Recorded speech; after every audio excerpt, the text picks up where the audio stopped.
Hey, the PMP exam is one of the most difficult tests for professionals, and we've heard this from everyone. But not to worry, you have a coach who eats the Pmbok for lunch. Here he is to set the record straight for you, your friend Phil.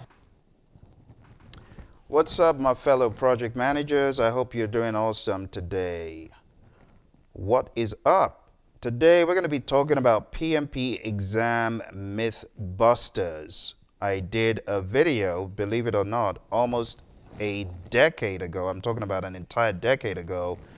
And ever since then, there have been all sorts of, impersonations of the video. So I thought I should do a new one for those people who really wanted to hear it from the man himself, instead of listening to those duplicated copies or those impersonated copies. We might as well have a one-on-one, talk about it, right? So the PMP exam has been around for a while, and obviously there's lots of buzz about it, but there's lots of misconceptions that go along with the buzz. And what I would like to do for you today is to separate all of those misconceptions from fact. Okay, so that's really what we're going to look at today. This video that I put up was around 2010 or 2011.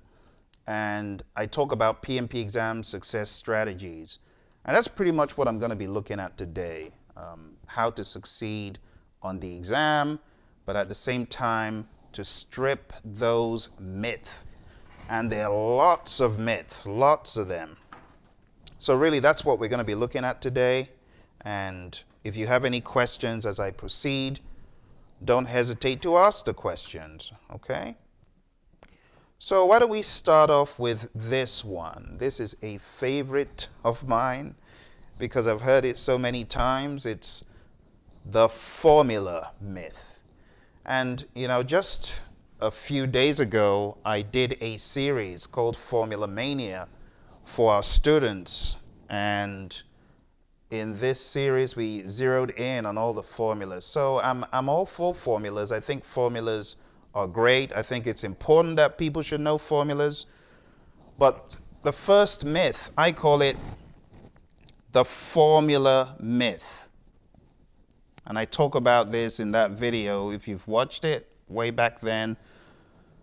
The formula myth. What is the formula myth? The formula myth is obsession with formulas, believing that knowing all the formulas and knowing all of the intricacies of the EACs and the EVs and what have you are going to be so consuming on the exam, and as a result of that, you will either pass the exam if you know all those formulas or fail if you don't. Now, while I take every bit of the Pmbok Guide seriously, it's a myth to think that formulas are the only thing tested on the exam. See? In fact, I began to realize that formulas were not as prominent as people thought. Because I've been doing this for over a decade, and I listen to what happens in social media, and a lot of people come back with the same old report. Formulas were on the exam, but they were not as prominent as I thought. In fact, some students said, why didn't I just take the exam like way back then when I wanted to take it? Why was I worried about formulas? Formulas were not even as big as I thought they would be. Now, to balance this up, I have heard from students that formulas were bigger than they thought they would. They thought they would get maybe about 3, 4, 5, 6. But one particular student moaned about getting almost 20 formulas. So that's a rarity, but we need to balance it up.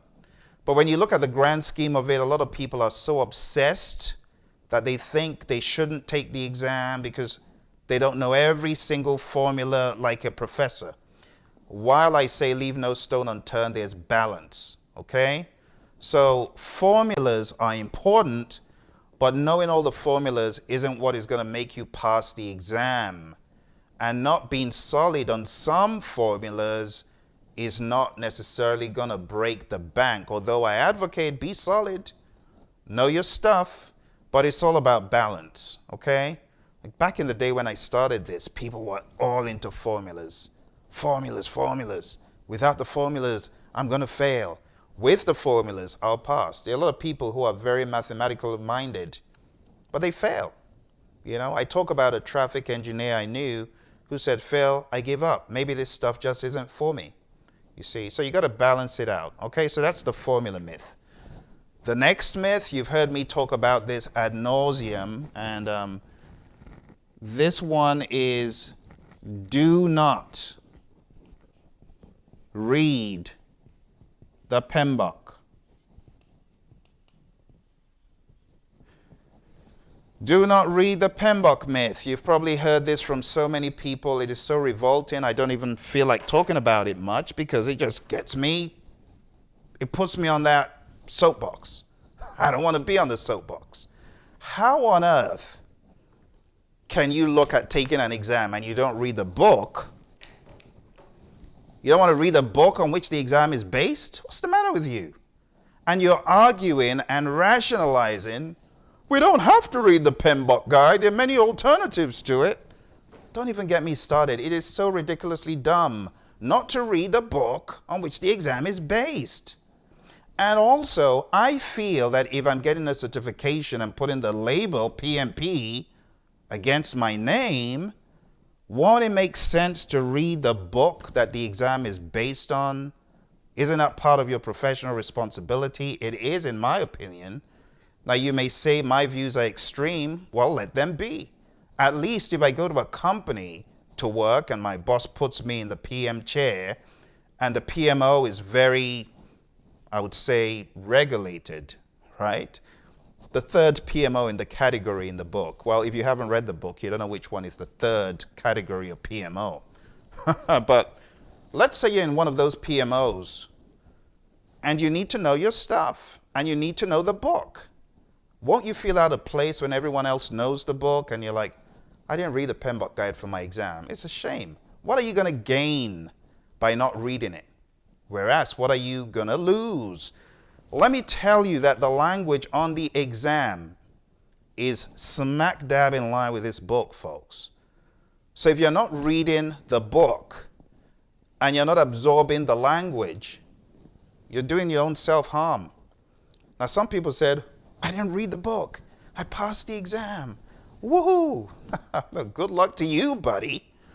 But I'm talking to people out there that I owe a responsibility to point them in the right direction. Not reading the book could be detrimental to some. I'm not saying all, but how do you know you're not one of the ones that the book could be, or the absence of the book could be detrimental to? Don't play Russian roulette with your PMP prep. Read the book, for goodness sake. How long would it take you to read the book? You're a learned person. Some of you have degrees. You've read worse than this. It amuses me to see professionals whine about, oh, it's so big, it's so esoteric, it's so difficult. Now, while I understand your first meeting with the Pmbok guide can be a bit frustrating because the language is different from what you typically would experience. And also the deliberateness in the lingo that's used here can be a little bit mind-boggling if you've never been in the world of formal, structured project management. But I can't count how many students I've trained that say, Phil, big deal. It's organized common sense. So what? Yeah, it's a book that has organized common sense, but I don't see it as being intimidating. I say that's the spirit. That's what I want you to say. So don't read the Pmbok myth is one of the dumbest and the most irritating, the most annoying to me as an instructor. Because do you know how many people tell me, Phil, I wish I had read this thing twice. I have students who passed with 3 above targets, 2 above targets, and they say, Phil, I think the missing piece for me was I didn't hone in on to the Pmbok guide as I should. I read it, but I kind of skimmed around, you know.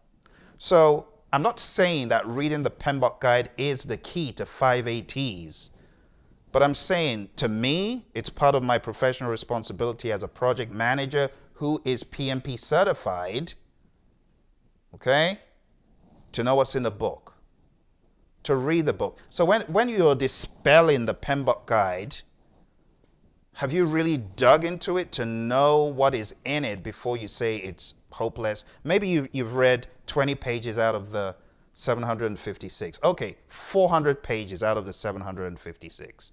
How do you know the other 300 aren't good? You see?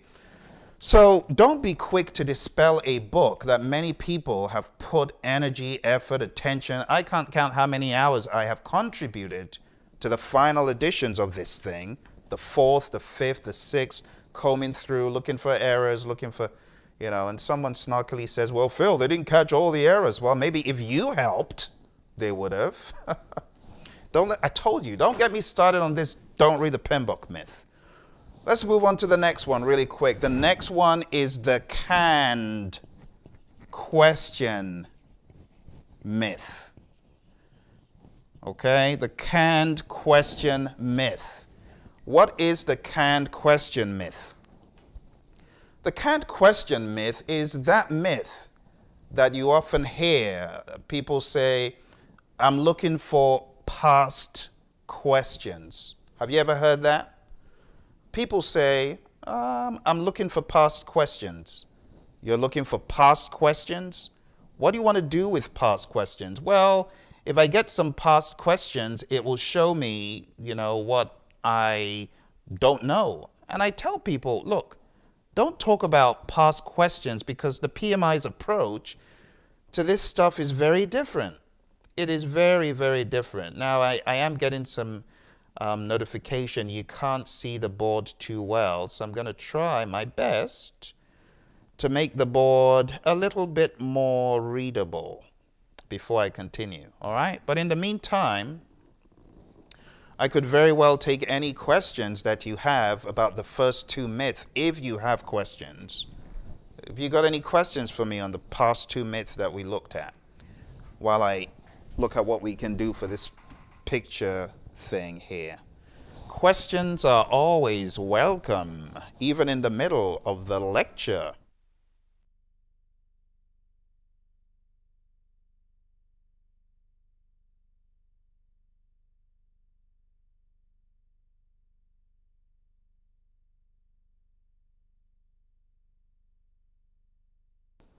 So if you got any questions, now would be a good time. Those first two, what have you heard about reading the Pmbok guide? Have you heard something similar?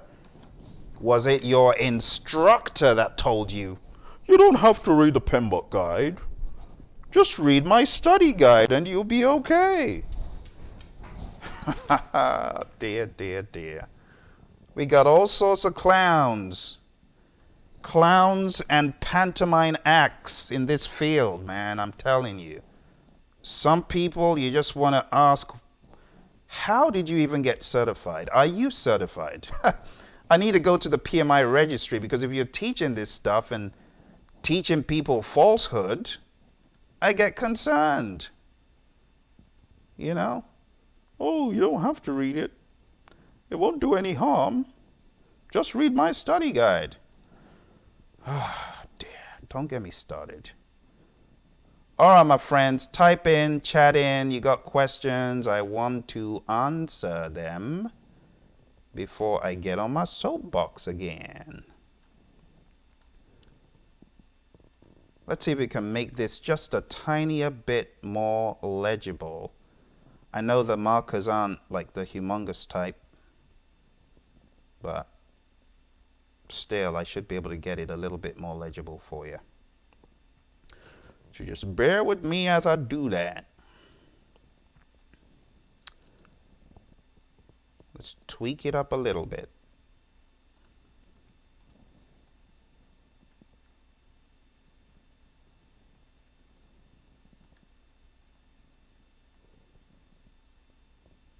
Oh, there's no chat. Well, I'm glad I took a look at what was going on, because I actually thought that the chat was enabled. So now we can enable live chat. And if you got questions, you can chat them in. So I'm glad I did come back to take a look. Okay.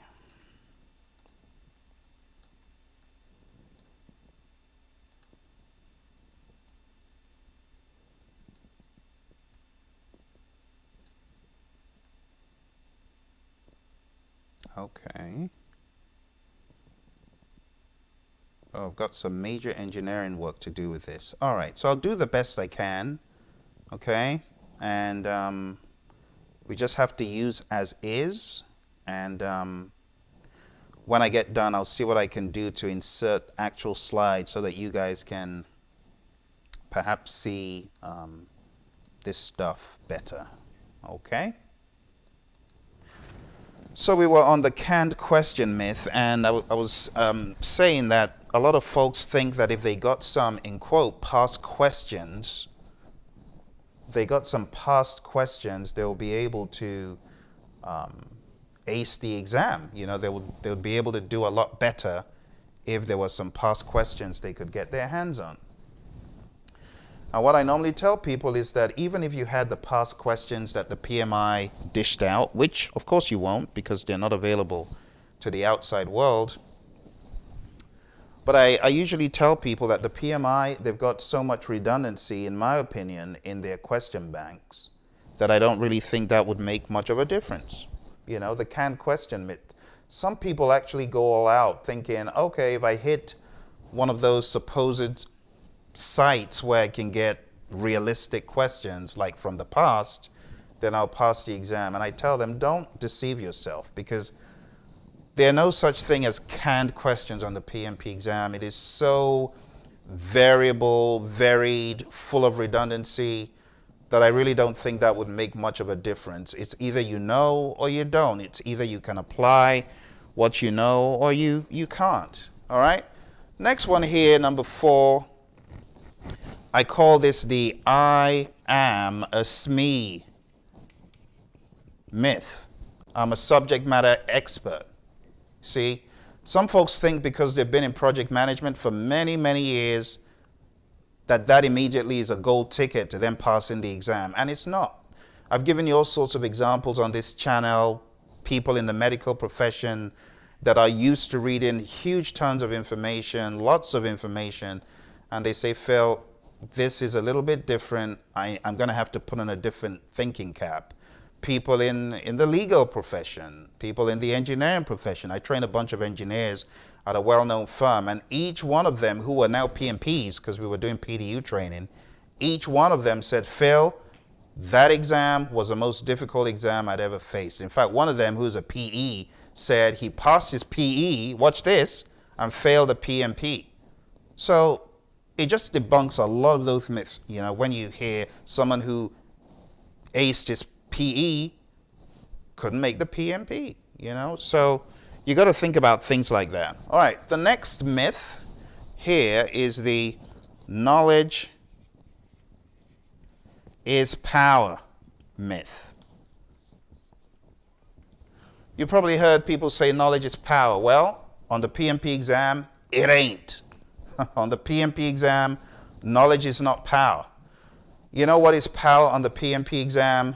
Applied knowledge. If you can apply the knowledge, if you're able to take the knowledge from text and text and text and put it into a situational, pragmatic vision in your head, then you're talking about power. But if you've just got the knowledge and you cannot apply it to a real scenario, you cannot apply it to your real life, you cannot apply it to scenarios that you experience on the exam, you could have all the knowledge. You ain't going to be powerful.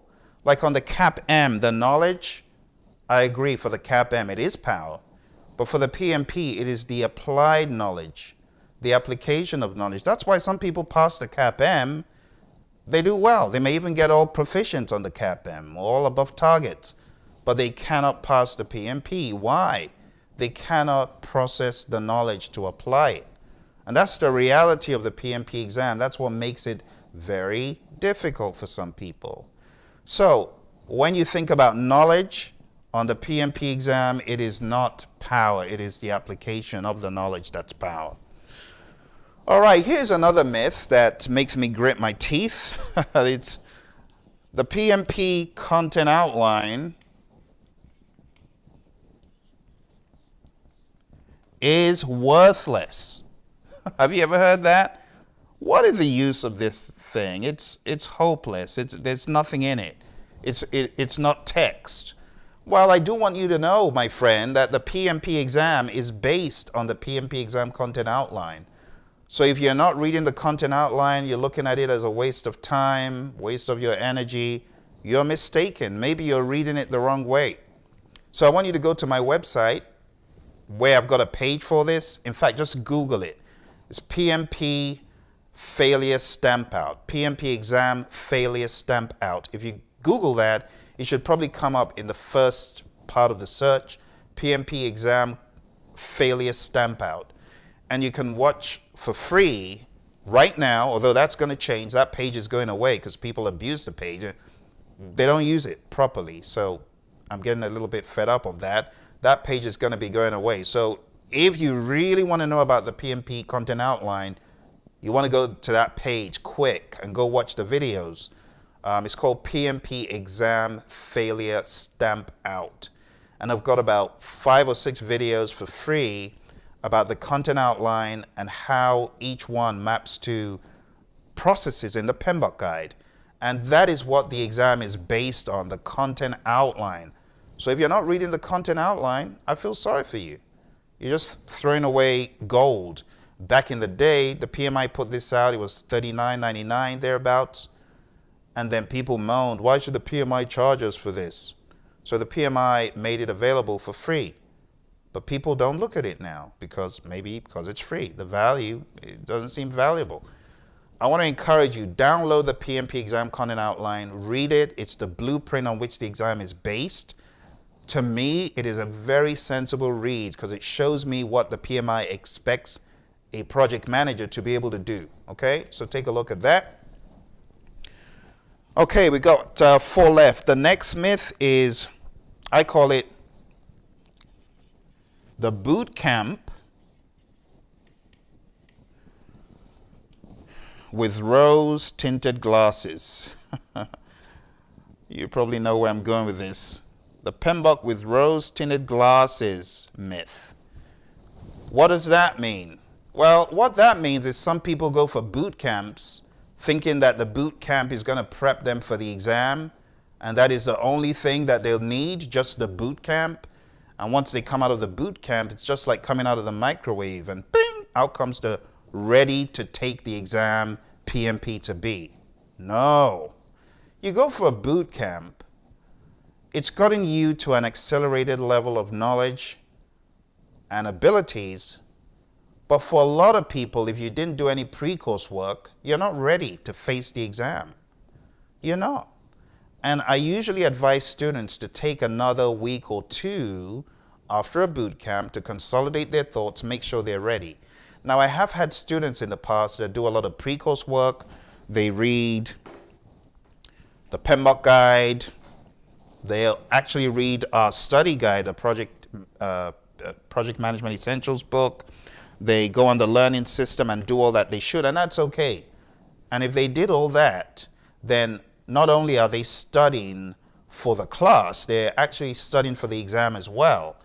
So I urge you, don't just come out of the boot camp and listen to whatever they told you. Oh, you come out on a Friday, you can take it on the Saturday. Isn't that dumb? You've been in a class from morning till night, many of these boot camps, right?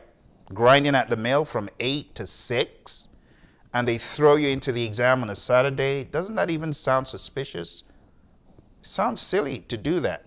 Now, some people get results that may look favorable, but for the majority, I would probably guess that is not the best thing to do, no matter how good your boot camp was. If I were you, I'd take a breather for a few days because you're going to need the brain power to process stuff and then go in. So some of these trainers are responsible for this myth, because they're selling, oh, come to our boot camp. We got 99.9999, even beyond Six Sigma level of success. Come study with us.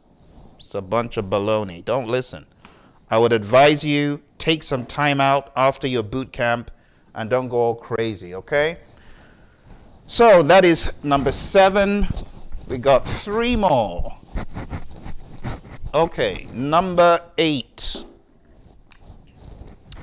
Number 8 is the myth that says all marks are acceptable. This is a big myth that unfortunately many people have bought into as they studied for the PMP. A lot of people bought into the myth that every mock that is out there is sensible. Why do I see people as buying into that myth? Because their buddies are sending them links to mock exams that are unfounded, shadowy mocks without a name behind the mocks. How could you go on Google and search free PMP mocks? Of course you're going to get a boatload of rubbish. Mocks from 2010 that are based on a previous book, mocks from 1996, mocks that people who used to train the course have long since forgotten they created. And people are going to harvest those mocks and are serving you up these questions. There are a lot of con men in the education space, okay? And these con men are putting together old questions and peddling them for new. Have you fallen prey to that? Get with the program, and any mock you take, make sure it's from a credible source. In fact, make sure it is, at a minimum, from a registered education provider of the PMI. Why do I say this? Because I've seen so much rubbish out there. I don't want you to fall prey to it.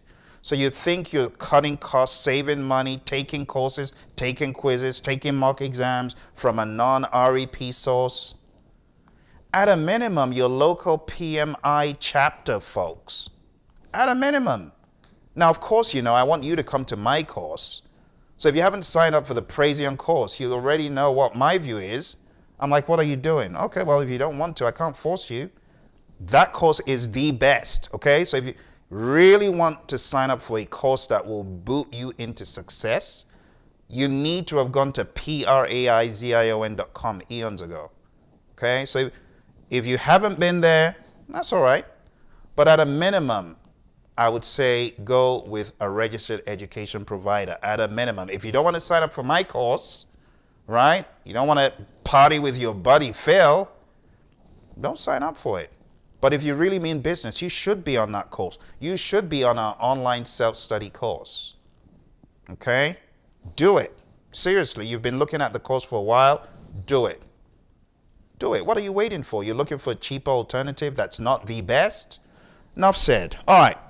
So the boot camp and rose-tinted glasses and all mocks are acceptable myth, those ones are very prevalent these days.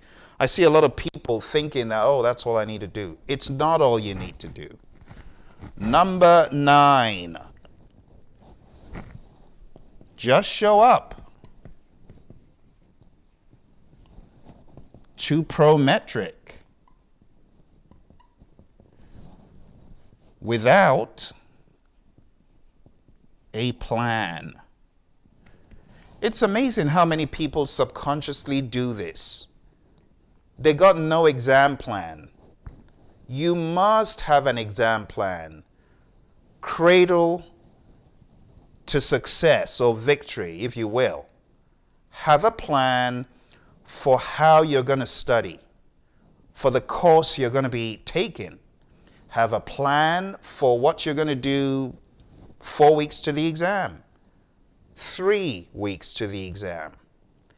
When you're going to take those milestone mock exams.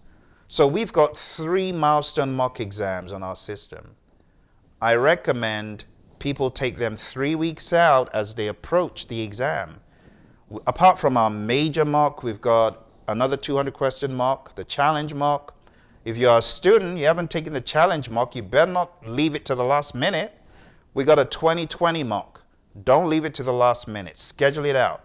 We got a 50 question mock. Hopefully you took that eons ago, okay? Take these mocks in a strategic fashion, planning each week to the exam, closing the gaps, finding more gaps, fine-tuning stuff. You ought to have had a one-on-one with me. If you're a student on the LMS, that is part of your training. Some of you are taking the exam secret. Oh, I don't want Phil to know I'm taking it, so I'm not going to tell him. that I want that 1 hour training or that 30-minute training or coaching one-on-one. What am I going to do? Tell the PMI? I'm your friend. I'm on your side. So you need to tell me you're taking the exam so that we can kick the tires. Do you know how many people I've saved from this? From fate on the exam, failing the exam. I've helped so many people by saying, I don't quite think you're ready. Don't do it. I've helped a lot of people that way. And other people, I've saved them hours of studying by saying, don't leave the exam to 2 weeks. Take it tomorrow. And like, really? Take it tomorrow? I'm like, yeah, you're ready. Go do it. And on those occasions, those folks kill the exam. There's some people I preach at. Take the exam now. And they're like, Phil, I just want to read for 2 more weeks, 3 more weeks. And at the end of the day, they do amazingly. They're like, Phil, I should have listened to you. Of course you should have. All right? So I'm saying all of this to let you know you need a plan. You need to strategically aim at your PMP. Okay? You need to have at a minimum, folks. I know you might have been all over the place in the boot camp, in studying, but when it comes to 4 weeks to the exam, you got to plan it all out. You also have to plan out the days before you take the exam. You need to give yourself a break so you can think. All right? So all of that information that you're going to face on the exam, you need the brain power to process it. It's like having 20 terabytes of information, but only 2 gigs of RAM. You cannot get the brain to think. Even though you're good, but you don't have enough RAM. You maxed it out, studying till ridiculous hours the night before. So all of this is all about planning, and I've seen this happen in a lot of students' lives. There's a student who took the exam on a Tuesday. I talk about this all the time. Failed the exam on a Tuesday. Pimpy would have been delighted about that, by the way. Failed the exam woefully on a Tuesday. But realized, I think the problem is I didn't do what you said, Phil. I didn't get enough rest. I wasn't strategic enough. Went back, put together a strategy, closed some gaps, relaxed, took it easy, took a chill pill. Saturday went in. From below target overall with some needs improvements on a Tuesday, on a Saturday, boom, 5 ATs, 5, not 3, not 4, 5 ATs. What does that tell you? This character obviously could not process the information, just looking at the screen. There's another student of mine who I told the same thing. This student took the exam in 2011 and went into the exam, and she put her head on the desk and said, I can't take it. I can't think. Why? She had studied till some crazy hour the night before. So she walked out of the exam. The proctor at Prometric said, hey, where are you going? You haven't finished your exam. The exam was still running on the screen. So anyway, at the end of the day, had to end the exam. Of course, she failed it because she couldn't think. You do not want that to happen to you. Now, fast forward months later, after she now listened to my have a plan mantra, she had a plan. This student has since taught PMP with me because she's now a boss. So not being able to think on the exam, it does a lot of harm. It does. All right, so let's go to number 10. Last but not least, this myth is so annoying to hear. It's so old, and there are various allotropes of it. We have the 60% myth, we have the 60.8% myth, we have the 68% myth. This is all a bunch of lies, bunch of garbage. Oh, the PMP exam score, passing score, is 60%. Oh no, it was changed to 68, and that's exactly what the PMI will test you on. It is just lies. And annoying lies. Where do you get this information, people who share this stuff on media? Lies. I can't count how many students have said, Phil, you're wrong. They've recently updated the exam and it's now 68%. I'm like, that was so 10 years ago. that is not the case. You want to know how the exam is scored now?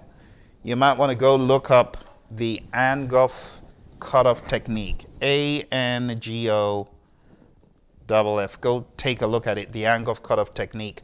That will explain to you how the PMI tests this stuff. So anyone telling you, all of these lies, they need to get with the program. they need to be investigated for lying to poor students about all of this stuff. Okay? So I'm hoping that this gives you some fresh new perspective. Like I said, this video that I put up there in 2010-ish, it needed an update because since then there have been some things that have happened. Some people actually believe that at some of the prometric test centers, you can still do a brain dump, and they argue that you can do a brain dump while you are reading the instructions. You can't. You can't do that. But that's not as prevalent as the other ones that I shared with you today. All right, so let's go through these myths one by one. One more time. I'm going to share the screen with you so that you can see them, and hopefully a little bit better. But I'll go over them one by one, okay? First one was the formula myth. The second one was don't read the Pmbok myth. Third one is the canned question myth. The fourth one is I am a SME myth.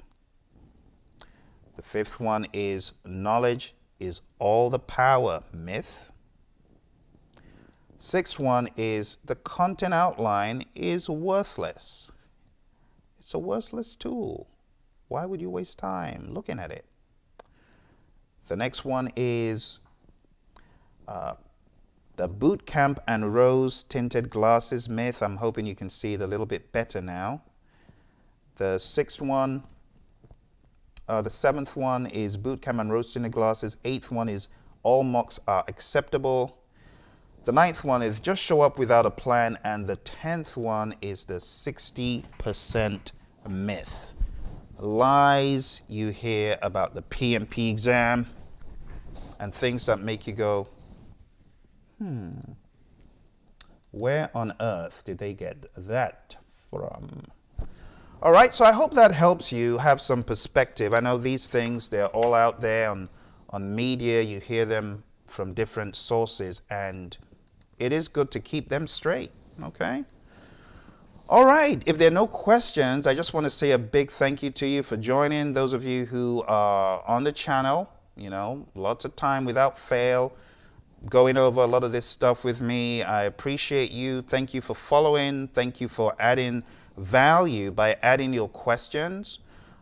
Those of you who are watching right now, I apologize. It's streaming issues. I know we've been having some streaming issues today, but I am going to be posting, like I said, a version that hopefully has a lot less delays, a lot less lag, and you guys will be able to see it and hear it in the full capacity without the jumping pictures and the jumping audio. All right, but this doesn't negate us from having a discussion. All right, so if you got any questions about the exam or about anything I've talked about, you can always put them in the chat box. You don't have to put them in the comments because the chat is now open. So do you have any questions? I think I'll quit it at 12 minutes past the hour. So I'm going to give you 3 more minutes to ask any questions you have. And if there are no questions, I will be hopping off. So let's give it about 3 more minutes. Questions, comments, concerns, rebuttals, rebuttals and arguments. All right, I'm going to give it a couple minutes. See if there are any questions.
Okay, well, in the absence of any questions or concerns or anything pressing, I want to wish you a lovely rest of your week.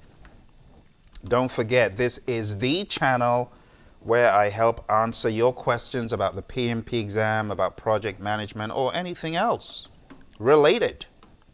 Okay, so thank you all very much.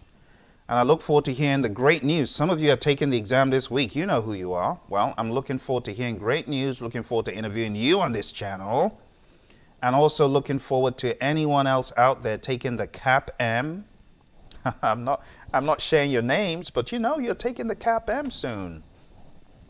Those of you who delayed your exam, you're not making a mistake, okay? So that one student that delayed the exam, I think that was the right thing to do. I think if you had gone into the exam last week, it wouldn't have been pretty. All right? So folks, thank you once again, and I'll speak to you all very soon. All the very best, and bye for now.